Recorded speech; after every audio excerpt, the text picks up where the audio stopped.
നമസ്കാരം. 1 PM ന്യൂസിലേക്ക് പ്രിയപ്പെട്ട പ്രേക്ഷകർക്ക് സ്വാഗതം. വടക്കൻ ജില്ലകളിൽ നാളെ വിധിയെഴുത്ത്. പഞ്ചായത്തിലോട്ട് കോ-സ്പോൺസേഡ് ബൈ വോക്കർ ധരിക്കൂ, നടന്നുകൊണ്ടേയിരിക്കൂ.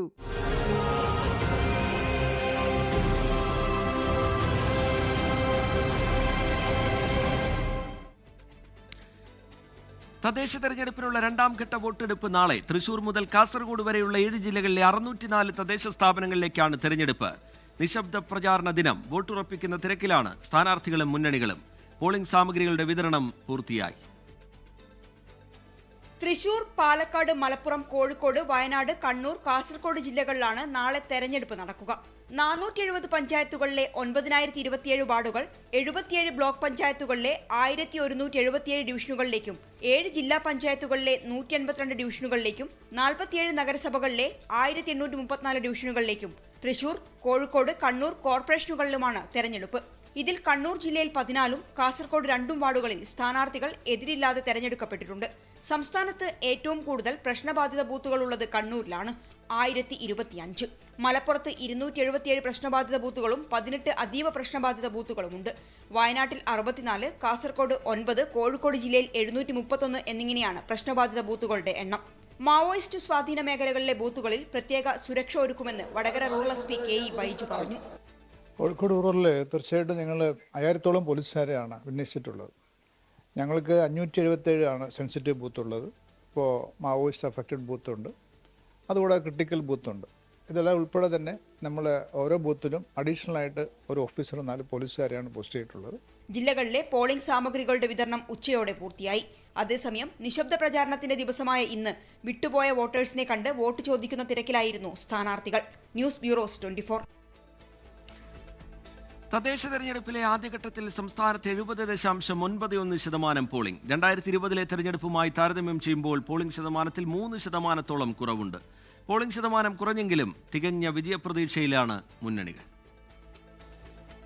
സംസ്ഥാന തെരഞ്ഞെടുപ്പ് കമ്മീഷൻ ഇന്ന് പുറത്തുവിട്ട അന്തിമ കണക്ക് പ്രകാരം ആദ്യഘട്ടത്തിൽ വോട്ടെടുപ്പ് നടന്ന തിരുവനന്തപുരം മുതൽ എറണാകുളം വരെയുള്ള 7 ജില്ലകളിലെ 1,32,00,000 വോട്ടർമാരിൽ 70.91% പേരാണ് സമ്മതിദാനാവകാശം വിനിയോഗിച്ചിരിക്കുന്നത്. 2020-ലെ തദ്ദേശ തെരഞ്ഞെടുപ്പിൽ 73.85% പോളിംഗ്. 2025-ൽ ഏതാണ്ട് 3% കുറവുണ്ടായിരിക്കുന്നു. എറണാകുളം ജില്ലയിലാണ് ഏറ്റവും ഉയർന്ന പോളിംഗ്, 74.57%. തിരുവനന്തപുരം 67.47%, കൊല്ലം 70.35%, ആലപ്പുഴ 73.80%, കോട്ടയം 70.86%, ഇടുക്കി 71.78% എന്നിങ്ങനെയാണ് ഇതര ജില്ലകളിലെ പോളിംഗ് നിരക്ക്. പോളിംഗ് ശതമാനത്തിൽ കുറവെന്നെങ്കിലും ഇടത് വലതു മുന്നണികളുടെ ആത്മവിശ്വാസത്തിന് ഇളക്കം തട്ടിയിട്ടില്ല. UDFന്റെ സാധ്യതകൾക്ക് ഒരു ഓട്ടവും സംഭവിച്ചിട്ടില്ല. പോളിംഗ് ശതമാനം കുറഞ്ഞതിന് പല കാരണങ്ങളുണ്ട്. ഒന്ന്, വോട്ടർ പട്ടികയിൽ ഉണ്ടായിട്ടുള്ള കൺഫ്യൂഷൻ. അത് ഇലക്ഷൻ കമ്മീഷന്റെ ഭാഗത്തുനിന്ന് കാര്യമായിട്ടുള്ള വീഴ്ച ഉണ്ടായിട്ടുണ്ട്. പോളിംഗ് ശതമാനം കുറവാണെങ്കിലും എറണാകുളം കോർപ്പറേഷൻ നിലനിർത്തുമെന്നാണ് LDFന്റെ പ്രതീക്ഷ. ജില്ലാ പഞ്ചായത്തും ഭൂരിപക്ഷ ബ്ലോക്ക് ഗ്രാമപഞ്ചായത്തുകളും ഭരണം പിടിക്കുമെന്ന് UDFും പ്രതീക്ഷിക്കുന്നു. പോളിംഗ് ശതമാനം കുറഞ്ഞെങ്കിലും കോട്ടയം ജില്ലയിൽ 3 മുന്നണികളും വിജയപ്രതീക്ഷയിലാണ്. ഇടുക്കിയിലും പത്തനംതിട്ടയിലും ആലപ്പുഴയിലും കൊല്ലത്തും തിരുവനന്തപുരത്തും സമാനമായ പ്രതീക്ഷകളാണ് മുന്നണികൾ പങ്കുവെക്കുന്നത്. ശക്തമായ ത്രികോണ മത്സരം നടന്ന തിരുവനന്തപുരം നഗരസഭയിൽ BJPയും LDFും ഒരുപോലെ ഭരണം പ്രതീക്ഷിക്കുന്നു. കോൺഗ്രസ് ഇവിടെ 35 സീറ്റുകൾ വരെയാണ് പ്രതീക്ഷിക്കുന്നത്. 24 തിരുവനന്തപുരം. വോട്ടിനായി മദ്യം വിതരണം ചെയ്തെന്ന് വയനാട്ടിൽ CPIM-നും BJPക്കുമെതിരെ ആരോപണം. തിരുനെല്ലി നെടുന്തന ഉന്നതിയിൽ CPIM മദ്യം വിതരണം ചെയ്തു എന്നാണ് UDFന്റെ ആരോപണം. പൂതാടി നെയ്ക്കുപ്പയിലാണ് BJPക്കെതിരെ UDF ആരോപണം ഉന്നയിച്ചത്. എന്നാൽ CPIM-ഉം BJPയും ആരോപണം നിഷേധിച്ച് രംഗത്തെത്തി.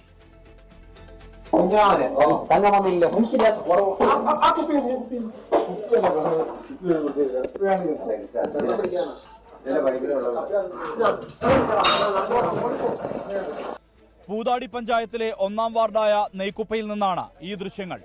BJP വാടകയ്ക്കെടുത്ത കെട്ടിടത്തിൽ പ്രവർത്തിക്കുന്ന ഓഫീസിൽ മദ്യം നൽകിയതായാണ് ആരോപണം. പരാതി നൽകുമെന്ന് UDF. സ്ഥാനാർത്ഥിക്കും പങ്കുണ്ട്, അതുകൊണ്ട് ശക്തമായ രീതിയിലുള്ള ഗൗരവമായ അന്വേഷണം ഇക്കാര്യം നടത്തണം. ആരോപണം നിഷേധിക്കുകയാണ് BJP. മദ്യം വിതരണം ചെയ്തു എന്ന് പറയുന്നത് ഒരിക്കലും ഈ പാർട്ടി ഓഫീസിൽ മദ്യം വിതരണം ചെയ്തതായിട്ട് ഞങ്ങൾക്ക് അറിയത്തില്ല. പിന്നെ ആരെങ്കിലും മദ്യം കൊണ്ടുവന്നോ, എവിടെയെങ്കിലും വെച്ച് കഴിച്ചോ, ഞങ്ങളെ ചതിക്കാൻ വേണ്ടി എവിടെയെങ്കിലും മാറി നിന്ന് ഫോട്ടോ എടുത്ത് പ്രചരിപ്പിച്ചോ, ഇതൊന്നും ഞങ്ങളെ ബാധിക്കുന്ന ഒരു പ്രശ്നമേയല്ല. തിരുനെല്ലി പഞ്ചായത്തിലെ നെടുന്തന ഉന്നതിയിൽ ഇന്നലെ ഉണ്ടായത് സംഘർഷ സമാനമായ അന്തരീക്ഷം. LDF പ്രവർത്തകർ ഉന്നതിയിൽ മദ്യം വിതരണം ചെയ്യാൻ എത്തിയെന്ന് UDF ആരോപണം. എന്നാൽ UDF പ്രവർത്തകരോട് ഒരു മൂപ്പൻ ഉന്നതിയിൽ നിന്ന് ഇറങ്ങാൻ ആവശ്യപ്പെടുന്ന ദൃശ്യങ്ങൾ LDF പുറത്തുവിട്ടു.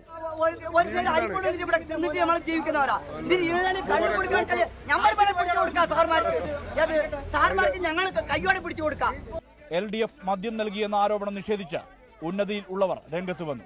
പിന്നെ ഇവർ വോട്ടിന് വേണ്ടിയിട്ട് ഇങ്ങനെ വ്യാജ പ്രചരണം നടത്തിയിട്ട് ഒന്നും ഒരു കാര്യമില്ല. നമുക്ക് സത്യസന്ധമായിട്ട് നിൽക്കുന്ന ആരാണ്, അവർക്ക് ഞങ്ങൾ വോട്ട് കൊടുക്കും. കൽപ്പറ്റ നഗരസഭയിൽ UDF വോട്ടിനായി കിറ്റ് വിതരണം ചെയ്തു എന്ന പരാതി നേരത്തെ ഉയർന്നിരുന്നു. 24 വയനാട്. കേന്ദ്രമന്ത്രി സുരേഷ് ഗോപി തദ്ദേശ തെരഞ്ഞെടുപ്പിൽ തിരുവനന്തപുരത്ത് വോട്ട് ചെയ്തത് ചട്ടവിരുദ്ധമെന്ന ആരോപണവുമായി CPIയും കോൺഗ്രസും. കഴിഞ്ഞ ലോക്സഭാ തെരഞ്ഞെടുപ്പിൽ തൃശൂരിൽ വോട്ട് ചെയ്ത സുരേഷ് ഗോപി തദ്ദേശ തെരഞ്ഞെടുപ്പിൽ വോട്ട് ചെയ്തത് തിരുവനന്തപുരത്താണ്. സംഭവത്തിൽ തെരഞ്ഞെടുപ്പ് കമ്മീഷൻ മറുപടി നൽകണമെന്നാണ് ആവശ്യം. ലോക്സഭാ തെരഞ്ഞെടുപ്പിൽ സ്ഥിരതാമസക്കാരനാണെന്ന് കാണിച്ച് സുരേഷ് ഗോപിയും കുടുംബാംഗങ്ങളും അനുകൂലികളുമടക്കം നിരവധി പേർ തൃശൂരിൽ വോട്ട് ചെയ്തുവെന്നാണ് ആരോപണം. സംഭവത്തിൽ അന്ന് LDFും UDFും തെരഞ്ഞെടുപ്പ് കമ്മീഷന് പരാതി നൽകിയിരുന്നു. തദ്ദേശ തെരഞ്ഞെടുപ്പിൽ സുരേഷ് ഗോപി തൃശൂരിൽ വോട്ട് ചെയ്യുമെന്നും അതിനുശേഷമാകാം മറുപടിയെന്നുമായിരുന്നു BJP നിലപാട്. എന്നാൽ തിരുവനന്തപുരത്തെ ശാസ്തമംഗലത്ത് ഇക്കുറി വോട്ട് ചെയ്തതോടെ ചട്ടലംഘനം ആരോപിച്ച് CPI നേതാവ് VS സുനിൽകുമാർ. തൃശൂർ കോർപ്പറേഷന്റെ മുക്കാട്ടുകര ഡിവിഷനിൽ വോട്ട് നിലനിൽക്കെ അദ്ദേഹം തദ്ദേശ തെരഞ്ഞെടുപ്പിൽ അദ്ദേഹം ശാസ്തമംഗലം ഡിവിഷനിൽ വോട്ട് ചെയ്തിരിക്കുകയാണ്. ഇത് അദ്ദേഹം ഇലക്ഷൻ നിയമങ്ങളെ പരിപൂർണമായിട്ട് ലംഘിച്ചിരിക്കുകയാണ്. സുരേഷ് ഗോപിക്കെതിരെ കോൺഗ്രസ് നേതാവ് K മുരളീധരനും തൃശൂർ DCC അധ്യക്ഷൻ ജോസഫ് ടാജറ്റും രംഗത്തെത്തി. അല്ല, അത് ഞാൻ നേരത്തെ പറഞ്ഞല്ലോ, ഇപ്പോഴല്ല. ഇവിടെ വോട്ട് ചേർത്ത അന്ന് തന്നെ ഞാൻ പറഞ്ഞു, തൃശ്ശൂർ സ്ഥിരതാമസക്കാരനെന്ന് പറഞ്ഞ് തൃശ്ശൂരിൽ വോട്ട് ചെയ്യും. ഇത് പാർലമെന്റിൽ ഒരു സ്ഥലത്ത് വോട്ട് ചെയ്യുക, അസംബ്ലിയിൽ വേറെ സ്ഥലത്ത് വോട്ട് ചെയ്യുക, കോർപ്പറേഷനിൽ വേറെ സ്ഥലത്ത് വോട്ട് ചെയ്യുക. ആ രീതി ശരിയല്ല. ഒരു ജനാധിപത്യ പ്രക്രിയയുടെ ഭാഗമായി ഒരു വോട്ടർക്ക് 2 സ്ഥലങ്ങളിൽ വോട്ടുണ്ടാകാൻ പാടില്ല. തദ്ദേശ തെരഞ്ഞെടുപ്പിന് മണിക്കൂറുകൾ ശേഷിക്കുകയാണ് സുരേഷ് ഗോപിക്കെതിരെയുള്ള ആരോപണം. 24 തൃശൂർ. ഡിജിറ്റൽ സാങ്കേതിക സർവകലാശാല VC നിയമനത്തിൽ സമവായമായില്ല. മന്ത്രിമാരായ P രാജീവും ഡോക്ടർ R ബിന്ദുവും ലോക് ഭവനിലെത്തി ഗവർണർ രാജേന്ദ്ര അർലേക്കറുമായി നടത്തിയ കൂടിക്കാഴ്ച ഒത്തുതീർപ്പാകാതെ പിരിഞ്ഞു. മുഖ്യമന്ത്രി കൈമാറിയ പട്ടികയിൽ നിന്ന് തന്നെ നിയമനം വേണമെന്ന് മന്ത്രിമാരും സർക്കാർ നിർദ്ദേശിച്ച പേരുകളോട് യോജിപ്പില്ല എന്ന് ഗവർണറും വ്യക്തമാക്കിയതോടെയാണ് സമവായ നീക്കം പൊളിഞ്ഞത്. ഡിജിറ്റൽ സാങ്കേതിക സർവകലാശാല VC നിയമനം സംബന്ധിച്ച കേസ് നാളെ സുപ്രീം കോടതി പരിഗണിക്കാനിരിക്കെയാണ് അനുനയ നീക്കവുമായി മന്ത്രിമാരായ P രാജീവും R ബിന്ദുവും ഗവർണർ രാജേന്ദ്ര അർലേക്കറെ കണ്ടത്. സർക്കാർ കൈമാറിയ 3-അംഗ പട്ടികയിലെ ഏതെങ്കിലും പേരിനോട് എതിർപ്പുണ്ടെങ്കിൽ മറ്റു പേരുകൾ പരിഗണിക്കണമെന്നായിരുന്നു മന്ത്രിമാരുടെ അഭ്യർത്ഥന. അത് സംബന്ധിച്ചുള്ള കാര്യങ്ങളിൽ ഒരു ചർച്ച നടന്നിരിക്കുന്നു. ഗവൺമെൻറ് ചർച്ച ചെയ്യുന്നു, ചാൻസലറുമായി ചർച്ച ചെയ്യുന്നു. അത്തരം കാര്യങ്ങൾ സമവായത്തോടുകൂടി പോകാനാണ് സർക്കാർ എപ്പോഴും ശ്രമിക്കുന്നത്. അപ്പോൾ നാളെയാണ് കോടതി വരുന്നത്. ബാക്കി കാര്യങ്ങൾ ചർച്ചകൾ തീരുന്നില്ല, അത് തുടരുകയാണ്. സർക്കാർ നൽകിയ പട്ടിക സ്വീകാര്യമല്ലെന്ന് ചൂണ്ടിക്കാട്ടിയ ഗവർണർ സാങ്കേതിക സർവകലാശാല VC സ്ഥാനത്തേക്ക് ലോക് ഭവൻ നിർദ്ദേശിച്ച ഡോക്ടർ സിസ തോമസിന്റെ അയോഗ്യത എന്താണെന്നും മന്ത്രിമാരോട് ചോദിച്ചു. സിസ തോമസ് അയോഗ്യയെങ്കിൽ സർക്കാർ തന്നെ അവരെ പല പ്രധാനപ്പെട്ട കമ്മിറ്റിയിൽ അംഗമാക്കിയത് എന്തുകൊണ്ടാണെന്നും ഗവർണർ ചോദിച്ചു. രാഷ്ട്രീയമാണ് എതിർപ്പിന് കാരണമെങ്കിൽ ലോക് ഭവന് രാഷ്ട്രീയമില്ലെന്നും ഗവർണർ വിശദീകരിച്ചു. ഡിജിറ്റൽ സർവകലാശാല VCയായി സർക്കാർ നിർദ്ദേശിച്ച സജി ഗോപിനാഥിനെ എതിർക്കുന്നത് എന്തുകൊണ്ടാണെന്ന് മുഖ്യമന്ത്രി അറിയിച്ചിട്ടുണ്ടെന്നും ഗവർണർ വ്യക്തമാക്കി. ഇരുഭാഗവും അവരവരുടെ നിലപാടുകൾ ഉറച്ചു നിന്നതോടെ സുപ്രീം കോടതി തീരുമാനിക്കട്ടെ എന്ന് പറഞ്ഞ് കൂടിക്കാഴ്ച അവസാനിക്കുകയായിരുന്നു. 24 തിരുവനന്തപുരം. സംസ്ഥാനത്തിനുള്ള വിദ്യാഭ്യാസ ഫണ്ട് തടഞ്ഞുവെക്കുന്നുവെന്നാരോപിച്ച് ഡൽഹിയിൽ സമരത്തിനൊരുങ്ങി കേരളം. കേന്ദ്രത്തിന്റെ ചിറ്റമ്മ നയത്തിനെതിരെ വിദ്യാർത്ഥികളെ ഉൾപ്പെടുത്തി സമരം സംഘടിപ്പിക്കുമെന്ന് വിദ്യാഭ്യാസ മന്ത്രി V ശിവൻകുട്ടി പറഞ്ഞു. വിദ്യാഭ്യാസ വകുപ്പിനോട് കടുത്ത ഒരു നയമാണ് കേന്ദ്ര ഗവൺമെൻറ് സ്വീകരിച്ചിരിക്കുന്നത്. വിദ്യാഭ്യാസ അവകാശ നിയമവുമായി ബന്ധപ്പെട്ട് ഒരു കാരണവശാലും തടഞ്ഞു വയ്ക്കാൻ കഴിയാത്ത ഫണ്ട് പോലും തടഞ്ഞു വച്ചിരിക്കുകയാണ്. 440 കോടി രൂപ തടഞ്ഞു വച്ചിരിക്കുകയാണ്. അതുമാത്രമല്ല SSKയുടെ ഫണ്ട് അത് തടഞ്ഞു വച്ചിരിക്കുകയാണ്. ഇതിൽ പ്രതിഷേധിച്ചുകൊണ്ട് വിദ്യാഭ്യാസ മന്ത്രിയുടെ നേതൃത്വത്തിൽ ഡൽഹിയിൽ കേന്ദ്ര ഗവൺമെൻറ് ശ്രദ്ധയിൽപ്പെടുന്നതിന് വേണ്ടി ഒരു പ്രതിഷേധ സമരം നടത്തുന്നതിനെ സംബന്ധിച്ചിടത്തോളം ആലോചിച്ചുകൊണ്ടിരിക്കുകയാണെന്നുള്ള കാര്യം സൂചിപ്പിക്കുകയാണ്. നടിയാക്രമിച്ച കേസിൽ ദിലീപിനെ പിന്തുണച്ചുള്ള UDF കൺവീനർ അടൂർ പ്രകാശിന്റെ പ്രതികരണത്തിൽ വിവാദം തുടരുന്നു. കൂടുതൽ കോൺഗ്രസ് നേതാക്കൾ അടൂർ പ്രകാശിന്റെ പരാമർശം തള്ളി ഇന്ന് രംഗത്തെത്തി. വിവാദത്തിൽ മാധ്യമങ്ങളെ പഴിച്ചാണ് 24നോട് അടൂർ പ്രകാശിന്റെ പ്രതികരണം. ദിലീപിനെ പിന്തുണച്ചും അപ്പീൽ പോകാനുള്ള സർക്കാർ തീരുമാനത്തെ പരിഹസിച്ചുമായിരുന്നു UDF കൺവീനർ അടൂർ പ്രകാശിന്റെ പ്രതികരണം. വോട്ടെടുപ്പ് ദിനത്തിൽ അടൂർ പ്രകാശ് നടത്തിയ പരാമർശം അനുചിതമെന്ന അഭിപ്രായമാണ് കോൺഗ്രസ് നേതാക്കൾക്ക്. പ്രസ്താവന വളരെ നിരുത്തരവാദപരമായി എന്നുള്ള കാര്യത്തിൽ തർക്കമില്ല. കാരണം പാർട്ടി നിലപാട് വിധി വന്ന ഉടൻ തന്നെ KPCC പ്രസിഡന്റ് പ്രഖ്യാപിച്ചതാണ്, നയം വ്യക്തമാക്കി. ആ നയത്തിനെതിരായിട്ടുള്ള ഒരു സ്റ്റേറ്റ്മെന്റാണ് അടൂർ പ്രകാശിന്റെ ഭാഗത്തുണ്ടായത്. KPCCക്ക് KPC പ്രസിഡന്റ് ആദ്യം പറഞ്ഞ അതേ അഭിപ്രായമാണ്. ഇക്കാര്യത്തിൽ KPCC വ്യക്തമായി പറഞ്ഞിട്ടുണ്ട്, സംസ്ഥാന ഗവൺമെന്റ് അപ്പീൽ പോകണം എന്നുള്ള കാര്യം പറഞ്ഞിട്ടുണ്ട്. അതിനപ്പുറത്തൊരു വിവാദം അതില്ല. KPCC അധ്യക്ഷൻ ഉൾപ്പെടെ പരാമർശത്തെ തള്ളിയതിന് പിന്നാലെ പറഞ്ഞത് തിരുത്തി അടൂർ പ്രകാശ് ഇന്നലെ രംഗത്തെത്തിയിരുന്നു. വിവാദങ്ങളിൽ മാധ്യമങ്ങളെ പഴിച്ച് ഇന്നും അടൂർ പ്രകാശിന്റെ പ്രതികരണം. ഇന്നലെ പ്രതികരിച്ച മുഴുവൻ കാര്യങ്ങളും മാധ്യമങ്ങൾ റിപ്പോർട്ട് ചെയ്തില്ല. ചില കാര്യങ്ങൾ മാത്രം എടുത്ത് അവർ റിപ്പോർട്ട് ചെയ്യുകയാണ് ചെയ്തത്. പക്ഷെ ഞങ്ങൾ അതിജീവിതയോടൊപ്പം തന്നെയാണ് എന്ന് ഞാൻ ഇന്നലെ രാവിലെ തന്നെ പ്രതികരിച്ചതാണ്.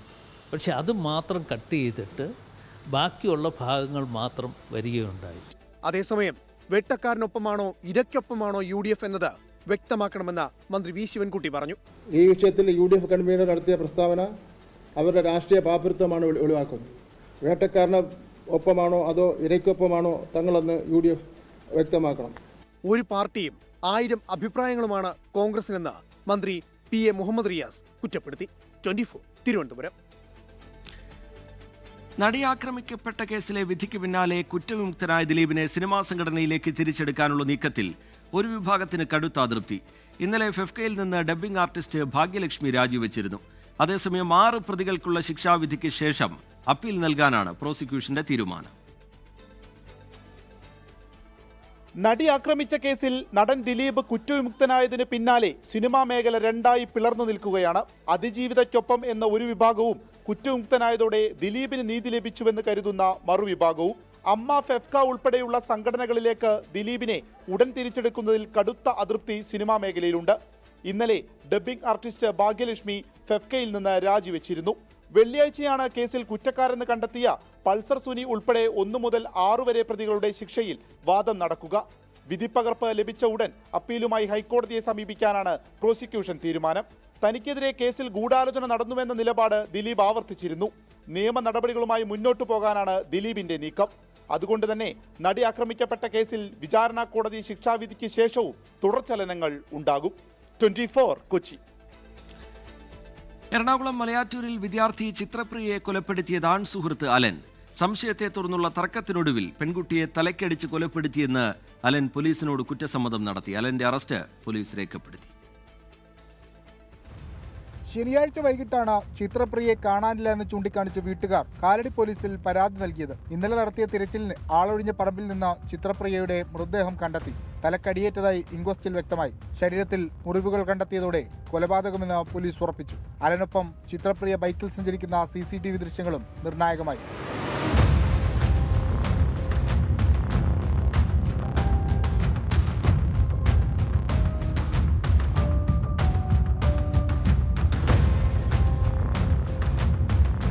അലിനെ കസ്റ്റഡിയിലെടുത്ത് ചോദ്യം ചെയ്തതോടെ കുറ്റം സമ്മതിച്ചു. ചിത്രപ്രിയക്ക് മറ്റൊരാളുമായി ബന്ധമുണ്ടെന്ന സംശയമാണ് തർക്കത്തിന് കാരണം. ഇതിന് പിന്നാലെയാണ് തലക്കടിച്ച് കൊലപ്പെടുത്തിയത്. അതിനുശേഷം postmortem only we can confirm the cause of death. Identify the motive that we will review in the evening. Okay, right now investigation going on. Okay, suspects are there but there is no formal arrest. Okay. CCTVയിൽ മറ്റു 2 യുവാക്കളുടെ ദൃശ്യങ്ങൾ ലഭിച്ചെങ്കിലും അവർക്ക് കൊലപാതകവുമായി ബന്ധമില്ലെന്നാണ് നിഗമനം. 19 വയസ്സുള്ള ചിത്രപ്രിയ ബംഗളൂരുവിൽ aviation വിദ്യാർത്ഥിനിയാണ്. പോസ്റ്റ്മോർട്ടത്തിന് ശേഷം മൃതദേഹം ബന്ധുക്കൾക്ക് വിട്ടു നൽകും. 24 കൊച്ചി. രണ്ടാമത്തെ ലൈംഗിക പീഡന കേസിൽ രാഹുൽ മാങ്കൂട്ടത്തിൽ MLAയുടെ മുൻകൂർ ജാമ്യാപേക്ഷയിൽ വിധി അല്പസമയത്തിനകം. തിരുവനന്തപുരം പ്രിൻസിപ്പൽ സെഷൻസ് കോടതിയിൽ മൊഴിപ്പകർപ്പും തെളിവുകളും പ്രോസിക്യൂഷൻ ഹാജരാക്കി. അതേസമയം അതിജീവിതയെ അധിക്ഷേപിച്ച കേസിൽ KPCC ജനറൽ സെക്രട്ടറി സന്ദീപ് വാര്യരുടെ മുൻകൂർ ജാമ്യാപേക്ഷ ഈ മാസം 15-ന് പരിഗണിക്കാൻ മാറ്റി. കേസിലെ 4ാം പ്രതിയാണ് സന്ദീപ് വാര്യർ. രാഹുൽ മാങ്കൂട്ടത്തിനെതിരായ രണ്ടാമത്തെ ലൈംഗിക പരാതിയിൽ കത്ത് തയ്യാറാക്കിയതിന് പിന്നിൽ ഗൂഢാലോചന ആരോപിച്ച് KPCC അധ്യക്ഷൻ സണ്ണി ജോസഫ്. കത്തിന് പിന്നിൽ ലീഗൽ ബ്രെയിൻ ഉണ്ട്. മാധ്യമങ്ങൾക്ക് അയച്ചിട്ടാണ് പരാതി തനിക്ക് അയച്ചതെന്നും സണ്ണി ജോസഫ് ആരോപിച്ചു. അതൊരു വെൽ ഡ്രാഫ്റ്റഡ് പെറ്റീഷൻ ആയിരുന്നു കേട്ടോ. അതിൻ്റെ പിന്നിൽ ലീഗൽ ബ്രെയിൻ ഉണ്ടെന്ന് എനിക്കറിയാം. ഞാൻ വായിച്ചു. എൻ്റെ അടുത്ത് അതിൻ്റെ കോപ്പിയുണ്ട്. പേരില്ലെങ്കിലും അഡ്രസ്സ് ഇല്ലെങ്കിലും അതിൻ്റെ ഉദ്ദേശം എനിക്കറിയാം. നിങ്ങൾക്ക് അയച്ചിട്ട് എനിക്ക് അയച്ചത്. അപ്പോൾ മനസ്സിലായല്ലോ, നിങ്ങൾക്ക് അയച്ചിട്ട് എനിക്ക് അയച്ചത്. എങ്ങനെയാ ധരിക്കാം? എന്തായാലും കൈമാറിയില്ലോ, കൈമാറിയില്ലാന്ന് പരാതിയില്ലല്ലോ. അതിജീവിതയെ അധിക്ഷേപിച്ച കേസിൽ രാഹുൽ ഈശ്വറിനെ പോലീസ് കസ്റ്റഡിയിൽ വിട്ടു. നാളെ രാവിലെ 11 മണിവരെയാണ് കസ്റ്റഡി. രാഹുൽ മാങ്കൂട്ടത്തിലിനെ പിന്തുണച്ചതിൽ കുറ്റബോധമില്ല എന്ന് രാഹുൽ ഈശ്വർ ഇന്നും ആവർത്തിച്ചു. നടിയെ ആക്രമിച്ച കേസിൽ ദിലീപിനെ വിട്ടയച്ചതിൽ സന്തോഷം എന്നാണ് രാഹുൽ ഈശ്വറിന്റെ പ്രതികരണം. 11 കിലോഗ്രാം കുറഞ്ഞു. ഞാൻ ദിലീപിന് വേണ്ടി ഫൈറ്റ് ചെയ്തു. എനിക്ക് വേണ്ടി നിങ്ങൾ മീഡിയക്കാർ പറയണം. ഒന്ന്, ഞാൻ ഫോട്ടോ ഇട്ടിട്ടില്ല സുഹൃത്തെ. ഞാൻ നിയമവിരുദ്ധമായ ഒരു പോസ്റ്റ് ഇട്ടിട്ടില്ല. ഫോട്ടോ ഇട്ടിട്ടില്ല, പേര് ഡിസ്ക്ലോസ് ചെയ്തിട്ടില്ല. അതുകൊണ്ട് എനിക്ക് എന്റെ ഡീറ്റെയിൽസ് അറിയാം. അഡ്വക്കേറ്റിനെ കണ്ടില്ല, അതുകൊണ്ട് മെൻസ് കമ്മീഷൻ വേണ്ട. ഇതുകൊണ്ടാണ്. ഷഫീദ് റാവുത്തർ വിവരങ്ങളുമായി ചേരുന്നുണ്ട്. ഷഫീദ്, ഒരു ദിവസത്തെ കസ്റ്റഡിയിലാണ് വിട്ടിരിക്കുന്നത്. നേരത്തെ അന്വേഷണവുമായി സഹകരിക്കുന്നില്ല എന്നുള്ള കാര്യം പോലീസ് ചൂണ്ടിക്കാട്ടിയിരുന്നു. കൂടുതൽ സമയം ആശുപത്രിയിലാണ് എന്ന കാര്യം ചൂണ്ടിക്കാട്ടിയിരുന്നു. ഇപ്പോൾ നാളെ രാവിലെ 11 മണി വരെ കസ്റ്റഡിയിൽ വിട്ടിരിക്കുകയാണ്. വിവരങ്ങൾ എന്താണ്? അതിനുശേഷം കോടതി തീരുമാനത്തിന് ശേഷമുള്ള രാഹുൽ മാങ്കൂട്ടത്തിലിന്റെ രാഹുൽ ഈശ്വറിന്റെ പ്രതികരണത്തിന്റെ വിശദാംശങ്ങൾ കൂടി ഷഫീദ് റാവുത്തർ. അർജിത്ത്, ഈ അതിജീവിതയെ അധിക്ഷേപിച്ച കേസുമായി ബന്ധപ്പെട്ട ആദ്യം അറസ്റ്റിലാകുന്നത് രാഹുൽ ഈശ്വറാണ്. കേസിലെ 5ാം പ്രതിയായിരുന്നു രാഹുൽ ഈശ്വർ. എന്നാൽ അതിനുശേഷം 2 തവണ ജാമ്യാപേക്ഷയുമായി കോടതിയെ സമീപിച്ചെങ്കിലും മുൻകൂർ ജാമ്യാപേക്ഷ അത് കോടതി നിരസിക്കുകയായിരുന്നു. അതിന് ചൂണ്ടിക്കാണിച്ച കാര്യം, ആദ്യ തവണ രാഹുലിന്റെ ജാമ്യം നിഷേധിക്കുമ്പോൾ അത് കേസിന്റെ ഗൗരവമടക്കമുള്ള കാര്യങ്ങൾ പരിഗണിച്ചുകൊണ്ടായിരുന്നു കോടതി ജാമ്യം നിഷേധിച്ചെങ്കിൽ 2ാം തവണ രാഹുൽ ഈശ്വർ പോലീസുമായി അതല്ലെങ്കിൽ അന്വേഷണവുമായി സഹകരിക്കുന്നില്ല, തെളിവെടുപ്പടക്കമുള്ള കാര്യങ്ങൾ പൂർത്തിയാക്കാൻ കഴിഞ്ഞില്ല, കൂടാതെ കൂടുതൽ തെളിവെടുപ്പ് ഇക്കാര്യത്തിൽ ആവശ്യമാണ് എന്നൊക്കെയുള്ള കാര്യങ്ങൾ പോലീസ് റിപ്പോർട്ടായി തന്നെ കോടതിയെ അറിയിച്ചിരുന്നു. ഇതിന് പിന്നാലെയാണ് രാഹുൽ ഈശ്വറിന്റെ നിരാഹാര സമരം, ജയിലിലെ നിരാഹാര സമരം, ആരോഗ്യ പ്രശ്നമടക്കമുള്ള ചൂണ്ടിക്കാണിച്ചുകൊണ്ട് വീണ്ടും അദ്ദേഹത്തെ ജുഡീഷ്യൽ കസ്റ്റഡിയിലേക്ക് മടക്കിയത്. അതിനുശേഷം ജയിലിലെത്തിയ രാഹുൽ ഈശ്വർ നിരാഹാര സമരം അവസാനിപ്പിക്കാമെന്ന് ജയിൽ സൂപ്രണ്ടിനെ അറിയിക്കുകയായിരുന്നു. തുടർന്ന് വളരെ വിവാദമായിട്ടുള്ള പല വാദങ്ങളും പ്രതിഭാഗം ഉയർത്തുകയും ചെയ്തിരുന്നു. അതിന് പിന്നാലെയാണ് ഈ നിരാഹാര സമരമടക്കമുള്ള കാര്യങ്ങൾ അവസാനിപ്പിച്ചതിന് ശേഷം ഇന്ന് വീണ്ടും രാഹുൽ ഈശ്വറിനെ ഈ കേസിൽ കസ്റ്റഡിയിൽ വിട്ടിട്ടുള്ളത്. ഈ കേസിലെ തുടർ തെളിവെടുപ്പ് പൂർത്തിയാക്കാനാണ് നാളെ രാവിലെ 11 മണി വരെയുള്ള പോലീസ് കസ്റ്റഡി എന്നുള്ളതാണ് ഏറ്റവും പ്രധാനപ്പെട്ട കാര്യം. അതിനുശേഷം വീണ്ടും രാഹുൽ ജാമ്യാപേക്ഷയുമായി കോടതിയെ സമീപിക്കും എന്നുള്ളതും രാഹുലിന്റെ അഭിഭാഷകളിൽ നമുക്കൊരു വിവരമായി ലഭിക്കുന്നുണ്ട്. അതേസമയം അദ്ദേഹം ഇന്ന് പുറത്തിറങ്ങിയ ശേഷവും അദ്ദേഹത്തിന്റെ പ്രതികരണം ആവർത്തിക്കുകയാണ് ചെയ്തത്. അതിജീവിതയുടെ ഐഡന്റിറ്റി വെളിപ്പെടുത്തുന്ന തരത്തിലേക്ക് താൻ ഒരു ചിത്രങ്ങളും ഫേസ്ബുക്ക് ബുക്കിൽ പങ്കുവച്ചിട്ടില്ല എന്നൊക്കെയാണ് അദ്ദേഹം പറയുന്നത്. പക്ഷെ അഭിഭാഷകൻ ആ രീതിയിലല്ല കഴിഞ്ഞ ദിവസങ്ങളിലൊക്കെ കോടതിയെ അറിയിച്ചത്. ഈ പ്രതിക്ക് സംഭവിച്ചിരിക്കുന്ന പിഴവടക്കമുള്ള കാര്യങ്ങൾ ഇനി ആവർത്തിക്കില്ലെന്നൊക്കെയുള്ളത് അത് രാഹുലിന്റെ അഭിഭാഷകൻ കോടതിയെ അറിയിച്ചിരുന്നു. ഏതായാലും നാളെ രാവിലെ 11 മണി വരെ രാഹുൽ ഈശ്വർ സൈബർ പോലീസിന്റെ കസ്റ്റഡിയിലായിരിക്കും. ശരി, ഷഫീദ് റാവുത്തർ തിരുവനന്തപുരത്ത് നിന്ന് വിശദാംശങ്ങൾ നൽകുകയായിരുന്നു. അതിജീവിതയെ അധിക്ഷേപിച്ച കേസിൽ രാഹുൽ ഈശ്വറിനെ നാളെ രാവിലെ 11 മണി വരെ പോലീസ് കസ്റ്റഡിയിൽ വിട്ടിരിക്കുകയാണ്. RSS അനുകൂല സംഘടന HRDSന്റെ സവർക്കർ പുരസ്കാരം സ്വീകരിക്കില്ലെന്ന് doctor Shashi Tharoor MP. Award പ്രഖ്യാപിച്ചത് തന്റെ അനുവാദമില്ലാതെ എന്നാണ് വിശദീകരണം. പുരസ്കാരത്തിൽ കോൺഗ്രസിലെ കടുത്ത അതൃപ്തിക്കിടയിലാണ് ശശി തരൂർ നിലപാട് വ്യക്തമാക്കിയത്. അവാർഡ് നൽകാൻ രാജ്യത്ത് തരൂരിനേക്കാൾ യോഗ്യനായ മറ്റൊരു വ്യക്തിയില്ല എന്നും പുരസ്കാരവിവരം നേരിട്ടറിയിച്ചതാണ് എന്നുമാണ് HRDSന്റെ പ്രതികരണം. രാഷ്ട്രപതിയുടെ അത്താഴ വിരുന്നു വിവാദം അണയുന്നതിനു മുൻപാണ് കോൺഗ്രസിനെ പ്രതിരോധത്തിലാക്കിയ പുതിയ സംഭവം. ഡൽഹിയിൽ ഇന്ന് നടക്കുന്ന ചടങ്ങിൽ പ്രതിരോധ മന്ത്രി രാജ്നാഥ് സിംഗ് പുരസ്കാരം നൽകുമെന്നായിരുന്നു സംഘടന വ്യക്തമാക്കിയത്. അതിനായി നോട്ടീസും പുറത്തിറക്കി, അതിഥികളെയും ക്ഷണിച്ചു. എന്നാൽ സംഭവം വിവാദമായതോടെ ഇങ്ങനെയൊരു അവാർഡിനെക്കുറിച്ചേ അറിയില്ലെന്നായിരുന്നു തരൂരിന്റെ പ്രതികരണം. ഇത് ഞാൻ ആദ്യ തവണയാണ് കേൾക്കുന്നത്. മാധ്യമക്കാരൻ മാത്രമേ കേട്ടിട്ടുള്ളൂ. എനിക്കൊരു പിടുത്തമില്ല. ആരാണ് ഈ അവാർഡ് തന്നിരിക്കുന്നത്, ആർക്കാണ് ഇത് കൊടുത്തിരിക്കുന്നത്, ആരുടെ കയ്യിലാണ് കിട്ടേണ്ടത്. ഞാൻ ഇങ്ങനെ ഒരു അവാർഡ് സ്വീകരിച്ചിട്ടേ ഇല്ല. അത് ആദ്യത്തെ തവണ ഞാൻ കേൾക്കുന്നത്.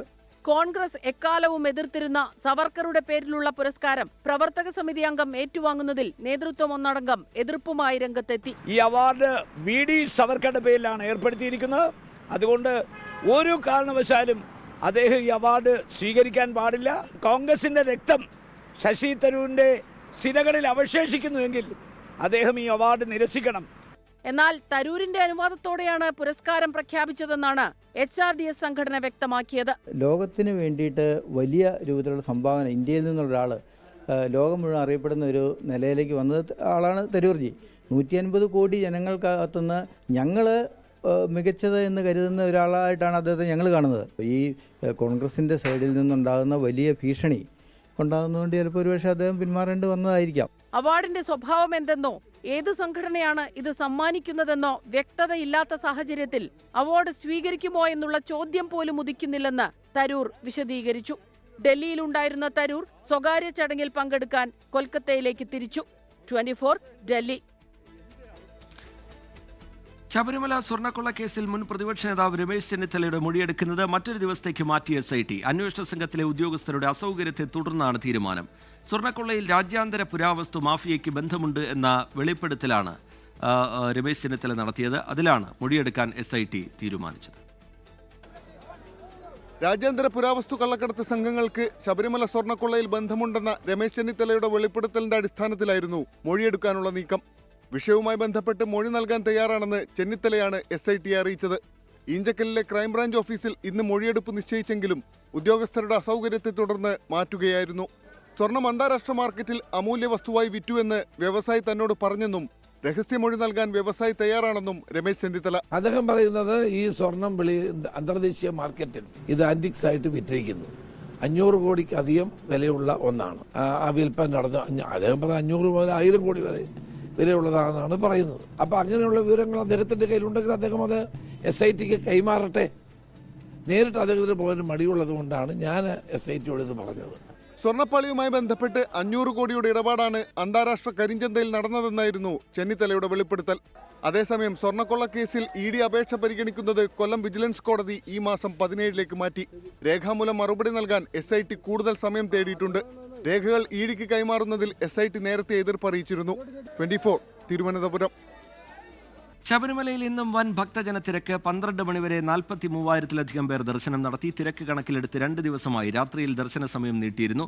ഇന്നലെ 20 മിനിറ്റാണ് നീട്ടിയത്. തിരക്ക് തുടർന്നാൽ ഇന്നും 11:30ഓടെയാകും ഹരിവരാസനം പാടി നടയടയ്ക്കുക. പ്രതിപക്ഷ നേതാവ് VD സതീശൻ ഇന്ന് ശബരിമലയിൽ ദർശനം നടത്തും. ഉച്ച കഴിഞ്ഞാകും പ്രതിപക്ഷ നേതാവ് സന്നിധാനത്ത് എത്തുക.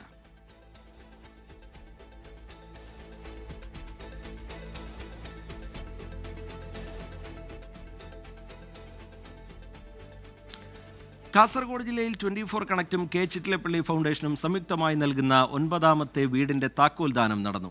ചെങ്കള പഞ്ചായത്തിലെ ബാബു ശ്യാമള ദമ്പതികൾക്കാണ് ഇത്തവണ വീടൊരുങ്ങിയത്. ചെങ്കള പഞ്ചായത്തിലെ 16ാം വാർഡായ അളക്കയിലെ താമസക്കാരാണ് ശ്യാമളയും ഭർത്താവ് ബാബുവും 3 മക്കളും. ബാബുവും 2 മക്കളും നിത്യരോഗികൾ. ശ്യാമളയും മകനും കൂലിപ്പണിയെടുത്ത് ലഭിക്കുന്ന വരുമാനം ഇവരുടെ മരുന്നിന് പോലും തികയില്ല. സ്വന്തമായൊരു വീടെന്ന സ്വപ്നം സാക്ഷാത്കരിക്കാൻ ഇതിനിടയിലായില്ല. ലൈഫ് ഭവന പദ്ധതിയിൽ അപേക്ഷ നൽകിയെങ്കിലും സാങ്കേതിക നടപടിക്രമങ്ങൾ തടസ്സം നിന്നു. ഇതിനിടയിലാണ് വാർഡ് മെമ്പർ ശിവപ്രസാദ് മുഖേന 24 കണക്റ്റിനെ സമീപിക്കുന്നത്. വീടിന്റെ താക്കോൽ ദാനം 24 കാസർഗോഡ് റിപ്പോർട്ടർ അരുൺ പാറക്കൽ നിർവഹിച്ചു. 24 connect regional coordinator Manoj Mavelikkara ഉദ്ഘാടനം ചെയ്തു.